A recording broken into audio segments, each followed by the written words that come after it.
नमस्कार दोस्तों, मैं आचार्य रविंद्र अध्यात्म अवर्निश पर आपका स्वागत करता हूं। दोस्तों, आज का विषय है वास्तु शास्त्र के इस सीरीज में कि दक्षिण मुखी मकान कब अशुभ हो जाता है, कब अशुभ फल देने लगता है, कब इसका परिणाम गलत होने लगता है और हम कौन से व्यक्ति ऐसे हैं जो दक्षिण मुखी मकान में नहीं रह सकता है। इसी तीनों विषय पर हम चर्चा करेंगे। सबसे पहले देखें कि दक्षिण दिशा है क्या। चार दिशाएं हैं मुख्य रूप से। हम इस मुख्य रूप से जो चार दिशाएं हैं इस पे दक्षिण दिशा पर बात कर रहे हैं। दक्षिण दिशा का पूरा क्षेत्र जो आता है वह आपका 135 डिग्री से लेकर के 225 डिग्री के बीच का पूरा क्षेत्र दक्षिण का दिशा आता है। और इस दक्षिण दिशा के जो तत्व हैं अग्नि तत्व हैं और थोड़ा सा भाग अर्थ तत्व है। अब देखिए, अग्नि तत्व जो है वह आपका, इसका कलर आपका लाल होता है, इसके ग्रह मंगल होते हैं। तो मंगल ग्रह क्या है?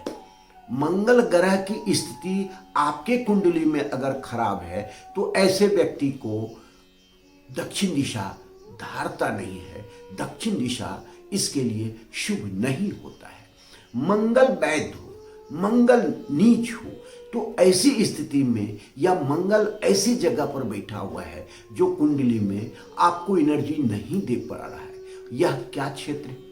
मंगल रात्रि के समय जहां जो भी है, जैसे तीसरे घर, चौथे घर, पांचवें घर, यह मध्य रात्रि का समय माना जाता है कुंडली में। आप देखिए कि अगर आप इस क्षेत्र में सूर्य बैठा हुआ है तो आप बिना पत्रिका देखे बता सकते हैं कि आपका इतने बजे जन्म हुआ है। तो ये जो है सो ये मध्य रात्रि का समय माना जाता है, रात्रि का समय माना जाता है। इसमें सूर्य रहने से उनकी एनर्जी क्षय होती है और एनर्जी क्षय होती है तो इसका मतलब कि इस क्षेत्र में अगर आपका मंगल है तो दक्षिण दिशा आपके लिए शुभ नहीं माना जाएगा। अब देखिए, इसमें से कुछ 6 राशियां हैं जिसको कि मंगल अच्छा है, इसका मतलब है कि वो दक्षिण दिशा ले सकता है। जैसे है मेष, सिंह, धनु, ये मंगल,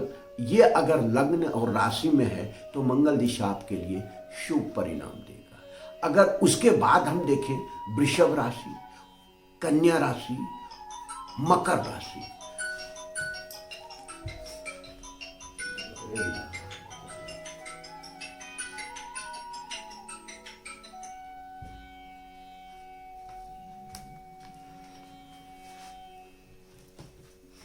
तो ऐसे जो यहां पर मंगल है तो वह व्यक्ति ऐसे राशि वाले नहीं लेंगे।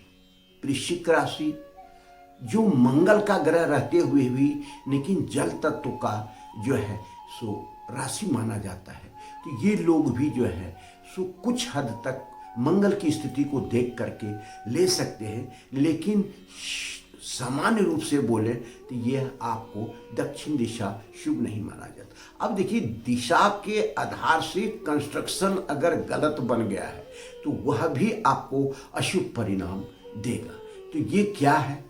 ये है कि अगर इस पूरे क्षेत्र में आपने जल का कलर करवा लिया है, चूंकि जल इसके एनिमी तत्व हैं, इसके शत्रु तत्व हैं, या इनके निर्माण को वहां रखा है, बोरिंग, अंडरग्राउंड वाटर टैंक, तो ये भी आपको गलत परिणाम देने लगता है और जो दक्षिण दिशा है यह आपके लिए अशुभ हो जाता है।